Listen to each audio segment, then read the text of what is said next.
Isaiah chapter 9 verses 6 and the first part of 7 say, "For to us a child is born, to us a son is given, and the government will be on his shoulders, and he will be called Wonderful Counselor, Mighty God, Everlasting Father, Prince of Peace. Of the increase of his government and peace there will be no end."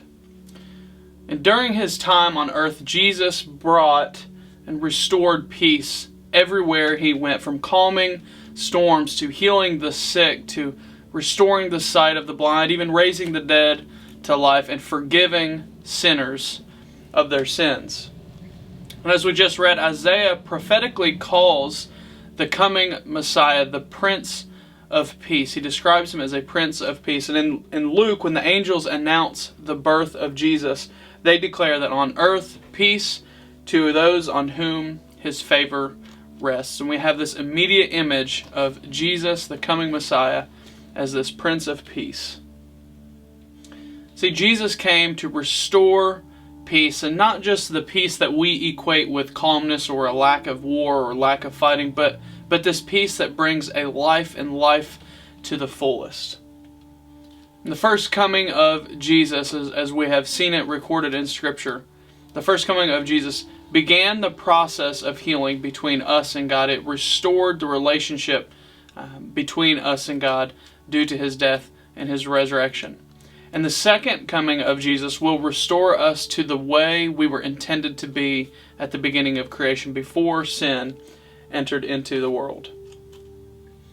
In contrast to history being filled with war and gloom and despair, the reign of Jesus, the peace that Jesus brings, is marked by this flourishing peace, this wholeness, and this delight.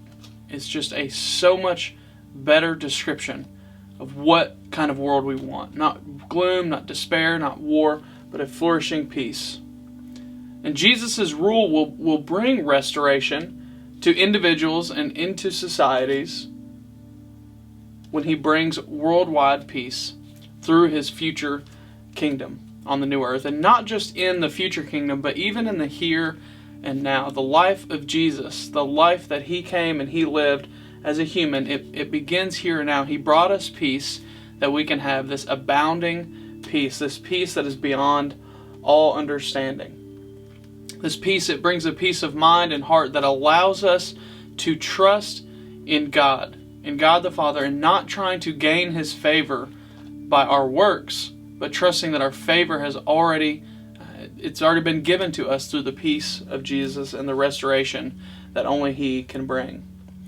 And just as Jesus is the Prince of Peace, he calls us to be peacemakers to everyone and all around us.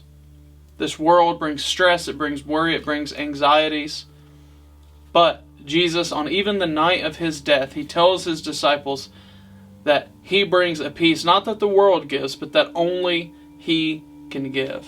A peace that is beyond all understanding.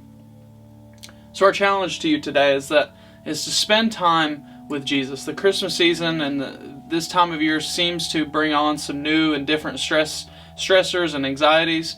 We gather together with families and sometimes extended families, and there's sometimes just things that don't go well, and someone says something that bothers you or makes you upset. So we just challenge you today to pray to God, spend time with God, and ask him to give you the peace that only he can give. And be an ambassador of his peace to all of those around you as we move forward through this Christmas season.